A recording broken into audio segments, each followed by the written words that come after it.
चलिए हम आ गए सिवान जिला के भगवान प्रखंड के जुआफर गांव में। जुआफर गांव में आयल बने हम उमेश जी के जो बाटे से द्वार पर एगो आरसीएम के मीटिंग चलता।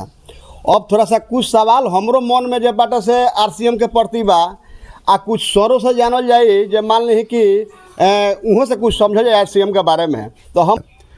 तो परिचय घड़ी में जैसा कि हमने बताया छपरा से बिलोंग करते हैं और इस सिस्टम में अगर पिन की बात की जाए आप कैसे सक्सेस करेंगे तो लोगों को सक्सेस कराने के बाद आपकी सक्सेस मिलेगी। जौन आरसीएम बा आरसीएम के हमने का लगभग 2000 से हम के जानते नहीं। बिल्कुल।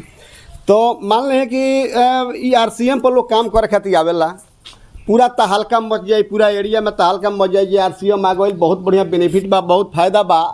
आ ठीक 2 साल 6 महीना साल भर 2 साल के बाद ही फिर लुप्त हो जाला, फिर ही लुप्त हो जाए।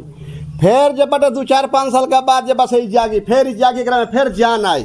हमारा बुझाला ऊपर लगे वो अधिकारी बढ़िया आ जाला, लागेला बढ़िया समझाओ तो लोग जुड़े लगेला, फिर जुड़े लगे। फिर जब बटे 2-4-5 साल के बाद जब बटे से फिर ये बटे से अस्त होखे लगेला। एक और क्या कारण बा? बिल्कुल आपने सही सवाल किया डॉक्टर साहब। एक्चुअली क्या है कि जैसा कि मैं शुरुआत में ही आपके बीच में रखा था, सिस्टम को समझना होगा और इसका जो हमने लिखा है एक मोटिवेशन, एजुकेशन और ट्रेनिंग। हमें एजुकेशन जो है हम अधूरा लेते हैं, अगर करेंगे तो बेहतर परिणाम आएगा। हमें इसी चीज़ को कंटिन्यू एक अभियान बना के काम करेंगे तभी जाकर और संगठित होकर काम करते हैं तो बड़ा परिणाम निकलता है।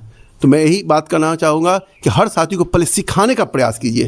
प्लान सोक इसका जो रीढ़ का हड्डी कहा जाता है, ये सिस्टम चलता कैसे है, जब तक इस चीज़ को नहीं जानेंगे तो ये आना जाना लगा रहेगा। हम देखिए हमने क्या जब बाटे से आयल बने सा हमने क्या लगभग 2 घंटा से बैठल बने सो, लेकिन प्रेम पुतुल मैडम भी कुछ हमने के बतैनी हो, साबुन के बारे में बतैनी हो, बहुत अच्छा लागल हो। चूँकि सामने जो बाटे से हमने के दिखाई दिल सके मैं माने ई जे बस आरसीएम वाला बेस्ट बाटे वो बेस्ट ना रहा। आ दूसरा माने बहुत सारा चीज़ बा, हम न्यूट्री चार्ज के बारे में भी जानते नहीं, हम गामा के बारे में भी जानते नहीं। गामा चूँकि हम जो बाटे से को आदमी के हम प्रेम पुतुल मैडम से मंगा के दिले बनी एकरा के, आ बहुत बढ़िया बेनिफिट भइल बा।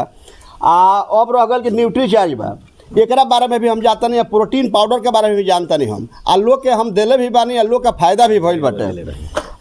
एगो न्यूट्रत के मर्द के दोनों जगह से अलग अलग आवेला। आई हम हालांकि खिया के ट्राई कर बने, लेकिन नीमन सामान बेचे में इतना परेशानी काहे होता? जब हमार सामान नीमन बा तो परेशानी इतना काहे होता है?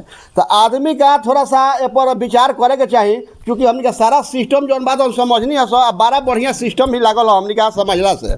तो हम ये कहब कि रउआ लोगन आरसीएम से भी जुड़ी हमारा कहला से मत जुड़ी।